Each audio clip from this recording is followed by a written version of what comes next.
Okay, great. Can I just ask something? Well, thank you so much for having me again. It is really a pleasure. And especially thank you for doing this presentation at a time which is super convenient for me. Unfortunately, not so much for people whose it's their bedtime. But I do hope that people will benefit, and also some more people will watch the recording. I first would like to caveat this presentation by saying that in my experience so far, marketing is, how to say, I don't consider myself an expert in marketing, and I think very few will, just because it's such an ever-changing field. This being said, I think it is very important for us to master some techniques in order to get the word out for what toy libraries do, and of course to get more people to know about it and more people to use this kind of service. So I will share some tips and tricks, and I will tell you where obviously there are some areas where we haven't advanced that much yet, but maybe somebody else has. So I look forward to also hearing some feedback from people at the end who have more experiences in those fields. So just a little bit about us. We are called Infinity Toy Box. So we're the first and so far only subscription rental platform in Bulgaria for baby and kids items. We started 2 years ago. We've been in business for 2 years. Unlike a lot of the toy libraries that I had the chance to meet in Australia, we are a for-profit, although we haven't made that much profit yet. I will explain why later. But we started with the idea of a business. So maybe when you listen to the presentation, maybe you'll notice that we do some things differently. But I think when it comes down to getting the word out and getting people to know about it and using a toy library, actually we're super similar. So I think a lot of what I'm speaking about will be very applicable. And just to give you a little bit of background of how exactly we work. So families subscribe to the service and then they pick among a variety of items. So they have 3 different plans which give them essentially access to a certain number of tokens.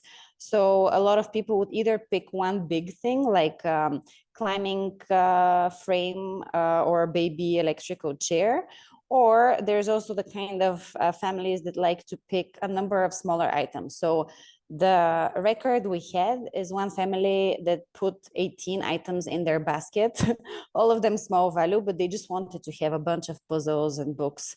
So the idea is to cater to both kind of people, the ones that are more product oriented and come for a specific item, and the ones that more want to provide how to say, a month-long entertainment with a variety of items.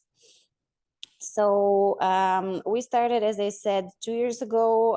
It took us about a year beforehand to set up the whole website and operations, because we decided to do our own software because we couldn't find anything that really supported what we wanted to do. And for the past 2 years, we're currently only on the Bulgarian market. And until very recently, we were bootstrapped. So what that meant was we had obviously limited resources to spend on marketing. And this is where a lot of these tips and tricks came from, because we didn't have the money to spend, but also we didn't want to spend a lot of money on marketing because we didn't have that much money to spend on inventory. So as you know, as toy librarians, if you don't have 1 million free items, there's no point of getting 1 million clients to come and ask for these items. So here's some things that we did to boost our brand awareness over the past few years. First of all, we came up with sort of a uniform way that we present ourselves across all mediums. So we have our website, and then we have Facebook, Instagram, LinkedIn. And at the very beginning, we had the graphic designer design some guidelines that we keep following. Now, this being said, 2 years later, are these the best guidelines? I don't know. I think we need to update them because times have changed, and I think people's tastes change. This being said, I think it's very critical as a toy library to have a certain way that things look. So the challenge that I've heard in Australia is that some toy libraries have different people that maintain their social platforms. So you don't always have the same person and you have different people doing different things. This is especially where brand guidelines and brand identity comes in, because in the end of the day, it doesn't mean who posts, whether it's posts or stories or reels or whatever, as long as to the outside looker, it kind of looks uniform and they say, oh, you know, the toy library posted this. Oh, I recognize them because this is the kinds of things that they always post. And this goes for visual imagery as well as tone of voice. So for example, for the past 10 months, I have somebody helping me with marketing, but I still also do some of the stuff myself. And every time we check with each other, just to proofread and make sure that what I wrote and what she wrote kind of sounds like the same person wrote it. Because otherwise, and maybe you noticed this from some other like smaller brands, it's very jarring where you go on the social media platform and you see like completely different tones of voices across different posts. So this is something like just as a very basic stepping stone to maintain sort of the look and feel of the whether it's a business or a nonprofit, of the brand to outside lookers, so they start to recognize it. Because for somebody to recognize the brand, they need to see it and hear about it from very many different avenues. And if it looks different, if it sounds different, it's very difficult for them to remember it. So then the second thing that we do, and I think to this day, like this is our number one tip, is to focus on the best sellers. And what this means is and this is obviously different across countries and across geographies. And I know that some things are very well liked here, but maybe in other places they're not, or they're not even allowed. Like I know in Australia, there are certain regulations about baby equipment that here we don't have. But basically what we started noticing over time is that the best sellers like really, really market themselves. So for example, we have right now this electrical chair, and all we ever did was just put an advertisement on this website, which is a marketplace for like secondhand goods, basically. It's not even a baby website, but it's where people would go to search for secondhand stuff. And we put, it's not even a page, it's just, you know, a posting. And from there, every day we have like 5 people calling up and asking for this baby chair. It's the same with the items that I have on the slide. It's just because there is so much demand for them that as long as you put the information out there without even paying for it or sponsoring it, people come for it and search for it. In our case, what we have discovered through time is that these items have some things in common. So typically they're expensive, number one. So for these items, it really makes sense to rent instead of buy from an economic perspective. Second of all, these items are bulky. Everything you see on the picture and all of our other bestsellers, with very few exceptions, are bulky things. So things that you don't want to keep in your house when you no longer use. The third common characteristic is items which are used for a very short period of time, or you're not sure the kid is going to like. So in the case of the baby chair has a weight limit of 10 kilos. So once the baby reaches 10 kilos, it no longer can be used. So realistically, people only use it for 3 up to 4 months. So that's why, and nobody, like even if you buy it secondhand, it's still more expensive to buy it secondhand than to rent it. So in this case, like these are the items that just sort of market themselves. And it's not very difficult to identify these items. I would say it's even more surprising because, for example, with the baby chair, what we also saw is that more than 50% of the clients that came for it were male, which is very unlike the rest of our demographic. Majority of the demographic looking for the other things is typically the mom, whereas for these ones, it was typically the dad. So what we found out was happening is, you know, the mom was at home pregnant, or she just had the baby, and she's saying, oh, like, I think we really need this chair. Everybody has it. Everybody says it's amazing. And it costs $700. And what happens is the dad like has a fright attack and starts looking online for alternatives, and that's how they find out about us. And that's how they encounter the information without us ever putting sponsored content out there. So my number one tip is to look for the best sellers. And a lot of times it's things that we didn't even know if we wanted to carry in our like inventory. And typically we would try out, we would get like 1 or 2 and 3 and see how it goes. And then throughout time, discover what really works and what doesn't. And here I want to open another caveat to say that there is also the case where a bestseller turns out not to be toy library appropriate. And this is unfortunate, but it also happens. And we've had it happen with a number of items. One was electric cars, like the big ones that the child goes inside them and they go around on the street. Those are very popular, but we found over time that they're not appropriate for our kind of business because families exhaust the batteries and don't charge them properly. So that really messes up the battery and shortens its lifespan.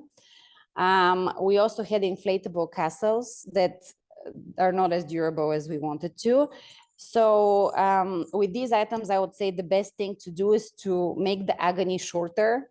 So in our case, what we kind of did is we realized they were not very appropriate, but we kept them in the portfolio for a while. But then we started decreasing and people were getting very annoyed.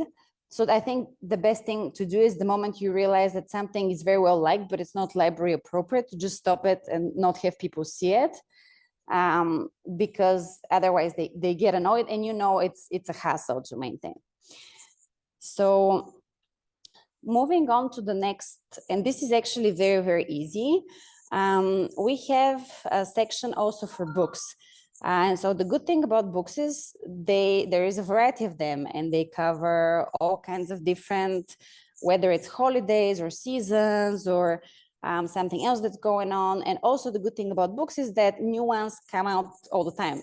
So, and the third good thing about books is that they're cheap. So what we do is when a new book comes out, we would get a couple of them and then we have something to post about saying like, listen, this new book came out, you can rent it from us. And typically there is also other people posting about it at the same time. So one is the publishing agency, the second one is the author, third one is all the moms and all the book bloggers that post about this kind of stuff anyway. So it helps that we kind of ride on that trend. And people who are anyway curious about the book but not sure if they want to buy it, they would come and get it from us, and through that also discover the other things that we offer. On the topic of trends, the other thing that we try to do is we follow, obviously what's happening in the country or in the world or whatever is relevant to moms, like our primary demographic, and we try to post around it. So for example, there was 2 weeks ago, there was this event where Ed Sheeran announced he's doing a concert. And the tickets came out, but there was this major disaster with the ticket website. And basically you had to like stay online and refresh for the whole day in order to get the tickets. And everybody was very frustrated. And so throughout the day and in the afternoon, a lot of memes started coming about this. And so that night, like we posted something around, we're so happy that we supported moms through this very difficult day that they had. And like, congratulations to those that managed to get tickets. But for those that didn't, let us tell you that Ed Sheeran started writing songs when he was 11. And so maybe your child is the next musical prodigy, something related to like the events of that day. And it got a lot of engagement because it was something that like every mom on maternity leave that day was looking at. So trends here, I mean, like in the more general sense. The next tip is to share and repurpose whenever possible. So as a small business, we don't really have the resources, and by resources, I mean both financial and human resources, to be creating a lot of content ourselves. So what we found very helpful is to share content from other places that is relevant. And so the number one place that we go to is the brands that we purchase from. So for example, we have a local Bulgarian brand that produces all the pickler triangles and climbing frames and all the wooden stuff. And they put a lot of effort into their marketing and their product pictures and their online presence.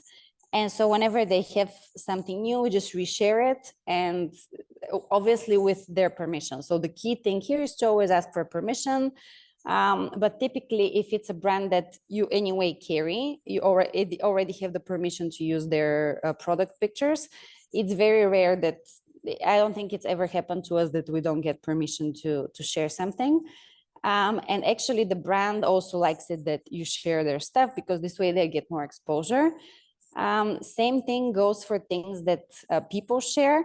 So a lot of times people would share something and tag us. And obviously every time we ask, but again, it never happened that somebody said, oh no, I don't want you to share this. Briefly, I will talk about the tools that we use. The good thing about these tools is that they're very easy to use. So Canva, I'm sure a lot of you have heard about. We use it for making our visuals. The second one is called InShot, and it's very, very, very easy phone application for creating videos. So if you have a number of different videos, you want to combine them in one, we use that. MailChimp we use for emails. This being said, are we the most methodical with emails? No, unfortunately not. And I think there's a lot of things we can do to improve on that. But I do think it's important to kind of combine all these channels to sort of remind people about your presence through different mediums. Because some people are more active on social media, other people are not so active on social media, they're open their email more. So best practice is to meet the people where they are, which can be in very many different places. The other thing that we do is phone calls. So on our platform, the way it works is that everybody who gets on the platform, in order to do anything meaningful, like add a product to their cart or add it to favorites, they need to sign up. And it can just be as simple as Google sign up. So no need for personal information, but when they reach the final step before ordering, that's when they need to give us obviously their address. So what happens is some people reach the final step, they decide not to order. Typically they have some problem with their credit card, or they're not so sure, they're worried about giving their card information. But at that point already we have their phone number. So what we do is, and the best practice I think is to go back and call them the next day, or like within a very short time span. And we're not perfect at this, and sometimes we do it like 2 weeks later, which is not very good. But we anyway call them on the phone, and we have a script for it. But basically, we call them and we say, "Hey, we saw that you registered on our platform. Thank you very much. We're just calling to see if you have any questions about the service or anything that you want us to answer." And this actually really boosted the number of people that sign up. A lot of times they drop off for a variety of reasons. One is that they have some kind of a trust issue, like they don't know, are the toys going to be clean? Like what happens if they break a toy? Like all these things that of course we have in our frequently asked questions, but maybe they don't bother to read. Other times they have some problem with their card. But in any case, like if you compare the people that we called to the people that we didn't call, it's very clear that those that receive some kind of a personal engagement and personal touch points, then later came to be much more involved and came to enroll and stay for longer. Collaborations. This is something that when I started, because I started the library by myself in the very beginning and I had no experience with it, with collaborations. So I was kind of worried because until then I was only a consumer of social media content. So I was looking at these bloggers and moms, and they're also fancy and their houses look so amazing. And I was a little bit worried about collaborating with them or asking them for stuff, for content, just because I didn't know like what the rules of the game were. And it turned out that the rules of the game are actually really simple. So I would encourage anybody who doesn't yet collaborate with content creators to do so.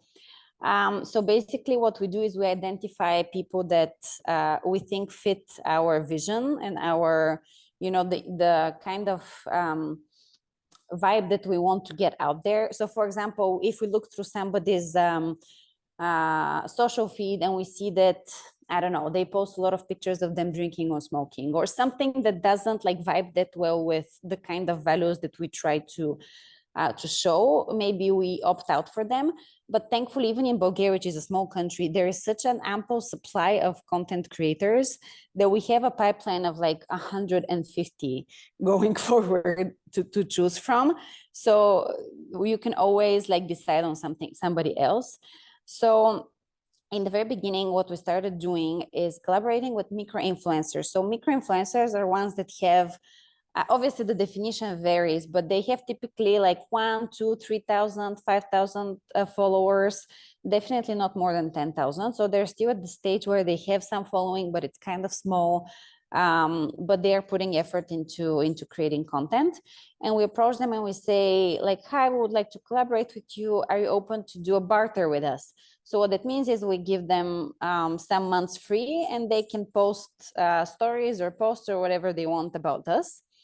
On our end, this is a very small investment because obviously it just costs us that 1 month or however many months they're getting. And on their end, it's actually also good for them because a lot of times they look for ideas on content that they can create. And so they're trying to differentiate themselves. Obviously, all of them have kids that they're trying to entertain. And so it turns out to be a win-win for both parties. With the ones that we do work long-term, you do start to notice over time that the number of new followers that you have become less and less. And it's not something to be discouraged by, but it's because a lot of the people that follow the influencer typically saw you the first time and followed you then. So it's normal to get a smaller amount of new followers as you keep working with them. So what we do over time is after a few months, like when we see that, how to say it, it's a time to take a pause. We ask them like, do you want to stop? Do you want to keep going? And a lot of times we do, let's say a couple of months of pause. Their kids grow up, they start to be interested in other items, and then we resume. So it's a very mutual, like how to say, it's important to follow the mutual interest and not one party to push their interest onto the other party, because then it looks artificial on both sides. The other thing that we do is we collaborate with bloggers. And we've had some cases where we've paid for articles. We've had some cases where bloggers wrote articles for free. And the idea is that when somebody looks up online the name of our toy library, we want them not to only see our website, but also to see other websites referring to us, because this shows them again that, you know, this is a trusted service, like other people have used it, other people have written about it. They're not going to send me like shitty toys and steal my credit card information. So the more people write about your toy library, the better. Obviously, it is important, especially in the cases where you end up paying for something, to, sorry, just 1 sec. I'm just going to stop this phone. In the cases where you do end up paying for something, and I'm not sure how relevant this is to people, but we've had cases where we decided, okay, we're going to pay this person. It's typically a couple hundred, not more, because we don't have more. But we've had cases where the content wasn't as satisfactory as we hoped to. So if you do end up paying somebody, it's important to have a mechanism where you check the content before it goes out to make sure that you're getting what you expected and what was agreed. Because sometimes the other person is not as experienced, and it's not bad intent, but it just doesn't end up working as well unless you have that check mechanism. The other thing that I haven't put in here because I just learned about it yesterday is that apparently now a big thing in social media marketing is UGC creators. So I'm not maybe the best person to explain it yet because we don't have that much experience, but basically what they are is people who are kind of like influencers, but they don't have that many followers. So basically what they do is they create content, and maybe they don't have thousands of people that follow them. So when they post that content, don't expect to get like 100 new people walking in. This being said, this is content that is very authentic, and you can use it and repurpose it as you see fit because they created specifically for what you needed to do. So maybe let's say you don't have anybody on your team who has the capacity to create content about specific toys or specific brands or something. It's totally fine to reach out to these creators and say, like, listen, are you open to creating something about Little Tyke's taxi cab, and like show how it's used by, I don't know, two boys to race, for example. And what happens is they do it, they give you the content, you share it, and everybody is happy. But the difference is that they're not really influencers because they don't have that much following. Basically, they're more like video creators or picture creators or people who create content. So this is also something that is becoming very much the norm in social marketing, because people want to see like other people and other moms and other kids, and they don't want to see that much like Canva and, you know, artificial content. So maybe just to stop for a second to see if there are any questions, or should I wait until the end? I think if you keep going, and then we can have a full conversation at the end. Okay, great. So the other thing that we do is we explore co-branding opportunities.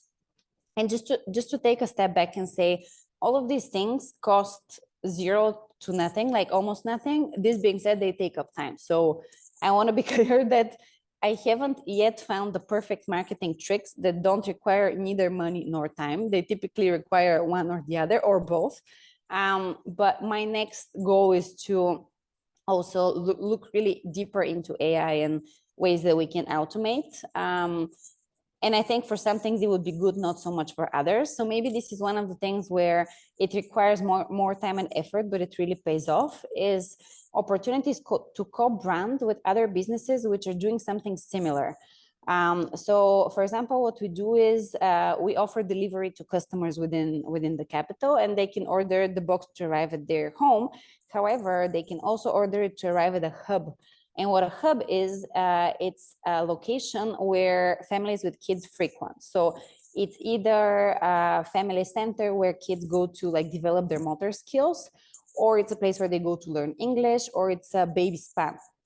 Basically a local business where a lot of people with families go. So it's a very easy proposition for the local business, because basically you tell them like, listen, you're going to keep our box for 2 days, but you get new people walking in the door, and a lot of them are with babies or with small kids, and they learn about your business. And to all these places, we have given different marketing materials, for example, brochures, where, you know, you go there and you're waiting for your kid's English lesson. Well, while you're there, you never heard about us, but guess what? You see our brochure. So that's when you start to wonder what it is, and you find out about us. So think about different businesses or nonprofits, or just generally services that cater to the same target group that you have. So it can be like speech therapists, kindergartens, it can even be a restaurant, like basically just places where families with kids go. And those are ones that you can co-brand with. Typically, they're also small businesses. Typically, also they need help with marketing. So it's a win-win for everybody.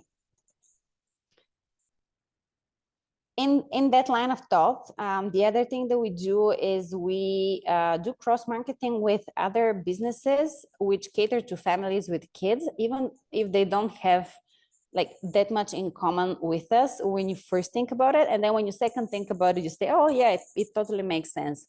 So an example here is we worked with a local brand which manufactures bio and like very sustainable and very healthy food. So they would do snacks, but they would be bio snacks, or they would do beer, but the beer is made from like breadcrumbs that otherwise people would throw out. So basically they have the same philosophy around being healthy, but also being sustainable. And we collaborated with them over 3 months. So each month we would put a small gift in each of the boxes of our subscribers. So one month we put snacks, the other month we put waffles, and a short explanation of like why this is and why we're collaborating with this brand. Here, the really important thing is to, because essentially you're asking the brand to give you free stuff. So it's really important to be in constant communication with the brand and talk about what it is that, what kind of results you're seeing. And the second important thing is to, for it to be a natural fit between your values and your ideology and the brand's ideology. So for example, like it would be stupid if we put, I don't know, lipstick or something like that. Like it would make sense, but it would be so distant that it's kind of difficult to, whereas like healthy food for kids makes total sense. Right now we're collaborating with this brand, which makes really eco-friendly kids toothbrushes and toothpaste. So the way we did it is like 2 days after Halloween, we put a post and we say, listen, like we know everybody ate a lot of candy at Halloween. It's a good time to remember that oral hygiene is important, and check out this brand. They have amazing sets for kids. And one of our, like the people that participate in the giveaway is going to win one of these sets. And actually, so we are tracking the results. And at the end of this campaign, we're going to go to the brand and say, you know, based on our data, I think you got 100 new followers, which is great for them because they don't have that many. And for them, it's also a very low investment. Like one kit, I don't know, it costs maybe like 40 bucks. So for them, it's great. For us, it's great because we have different kind of content. And we try to also always talk about like the service that we provide that is educational, that is related to that. So in this case, we said, you know, in our toy library, we have a lot of dental, like role play dental kits. Here, there are role play dental kits, and you can use them to explain to your kid how to properly like brush their teeth and do their dental hygiene. So when you get creative, you can really think about a lot of potential collaborations, but it's important to keep it within the ideology of rental, being sustainable, being educational. The other thing that we do, and this is sometimes free, sometimes not, but pretty much every time consuming, but it pays off really well for us, is we participate in physical events. So what happened in the very beginning was we were the first ones of our kind in the country. So people never heard of this service. They didn't understand what these toys were. Like, are they dirty? Are they not dirty? Why are these people asking me for my credit card? Why don't I just pay cash? What happens if my dog eats the toy? Like all these things. And they had a lot of questions. So they would see us at these events, and they would come up to us and say, oh, I saw you guys online, but I thought it was a scam. We're like, no, it's not a scam. We're here, you know, come and meet us and talk to us. And they have been very helpful over time. The thing with them is typically you don't see a huge spike right after, because it takes people time to get to know you and get to understand what you do. But they, I think in the long run, pay off very, very well. And here again, it's important to bring out your most interesting bestsellers, but also be mindful that depending on the logistics of the event, like don't bring stuff that you're afraid of getting lost or has many, many, many pieces, because chances are, like we've had some events where you have 20 kids like playing with the things. So bring things that you're willing to sacrifice, basically. One of the other advantages that came, well, the previous was a disadvantage. So one of the advantages that came with being the first of its kind is that it was relatively easy to get into media. We've had a lot of national TV channels and newspapers feature us. This being said, even if you're not only one of your kind in like your location, I think there's still definitely things that you can do to get attention from local media. It depends on where you are and what you do. But for example, one thing we're doing on 2 days from now is we have all this stock that we decided we're not supporting, we're not carrying anymore. And we are doing a giveaway, like we're bringing it to this place and everybody can come and get it from there. So if you like whatever event you do, it could be interesting to local media, and this is a really great venue for you, and it's free. So it's just a matter of getting the word out there and for people to understand really what you do and what the benefit is.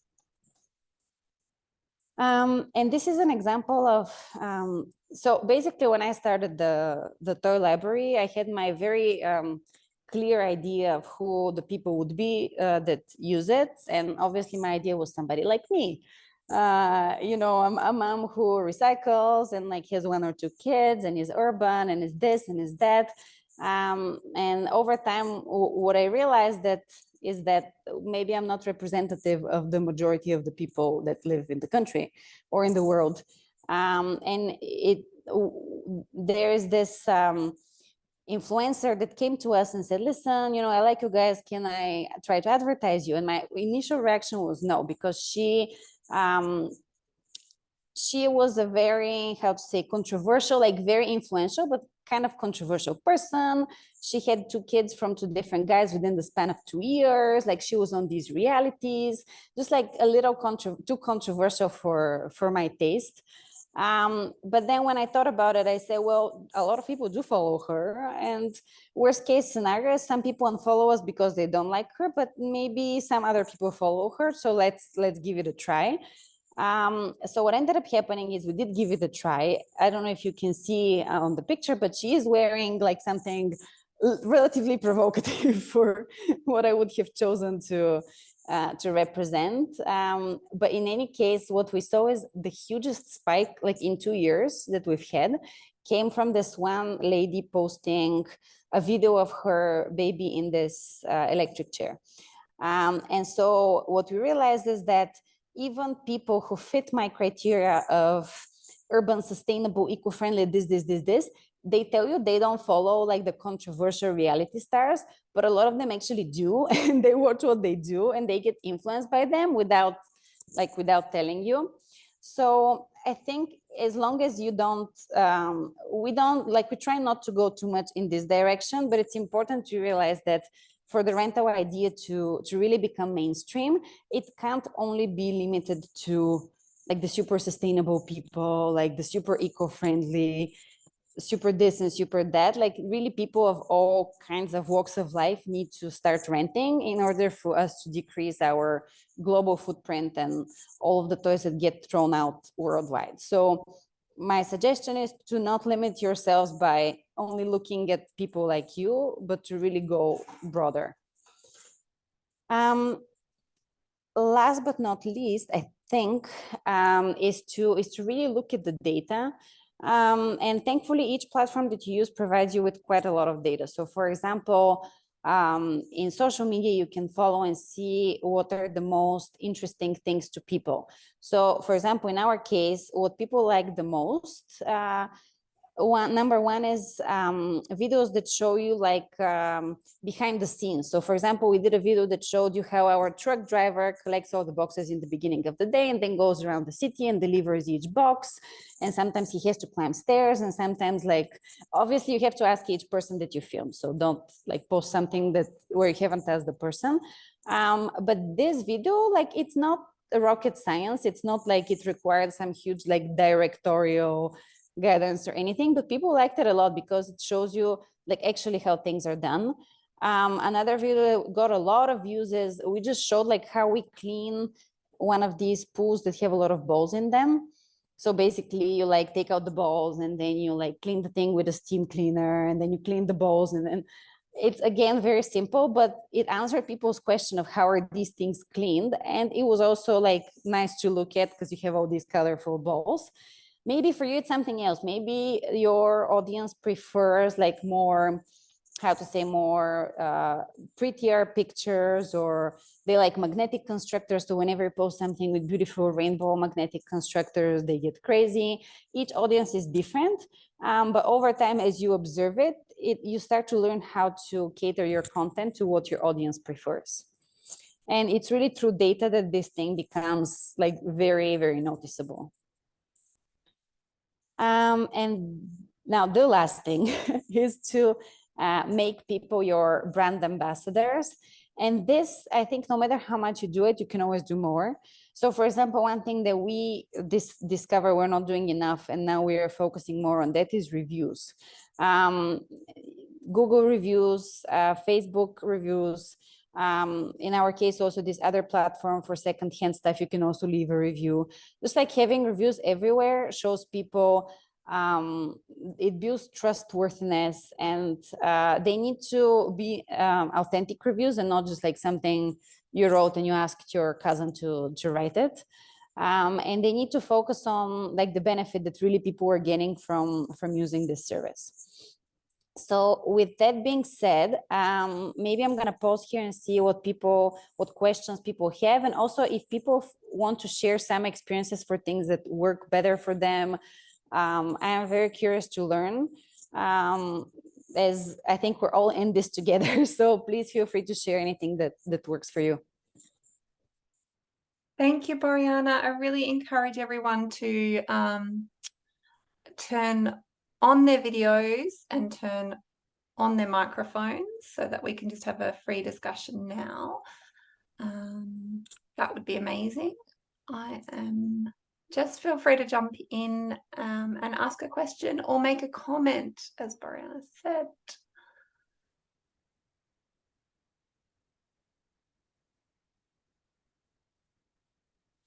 One thing that maybe I'll open up the discussion here. So one thing that we have been kind of slow to get started on is TikTok. So I would be very curious if somebody does use TikTok and has experience with it, if they can share their experience. We're very curious, and I think we're a little bit behind.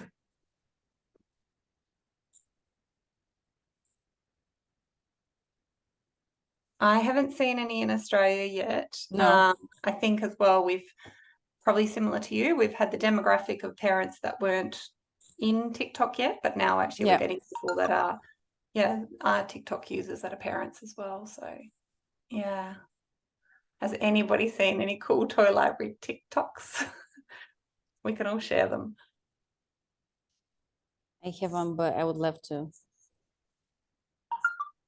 What about the other thing we don't really do, and maybe we should, maybe we shouldn't. The thing is, with limited resources, obviously you can only do so much, but YouTube is also one where we haven't been like super present. So curious about YouTube, like if anybody has used it to their advantage.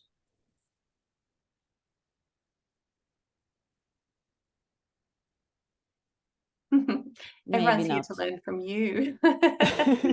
That's what we're here for. Who else has got something that they would like to share that maybe has worked really well that in their marketing world that linking with the presentation tonight?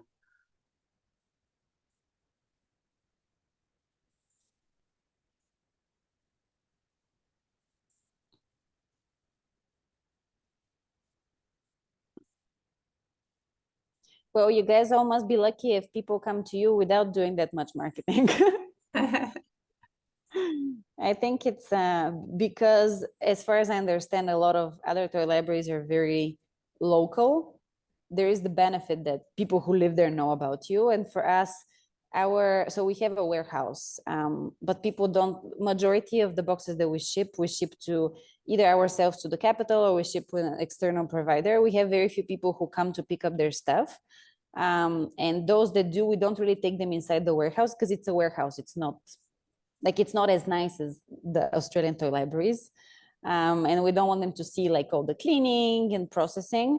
So I think having a place where actually people can come in and see is a huge, huge benefit. And I would really play onto that and like invite more people and do open doors, because it's really amazing, because it answers a lot of their questions.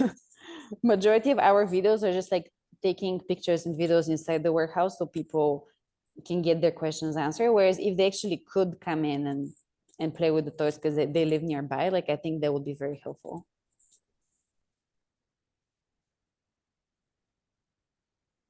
Very clever. Does anyone have any questions or comments that they would like to make? Just jump off mute, because otherwise we're going to wind up.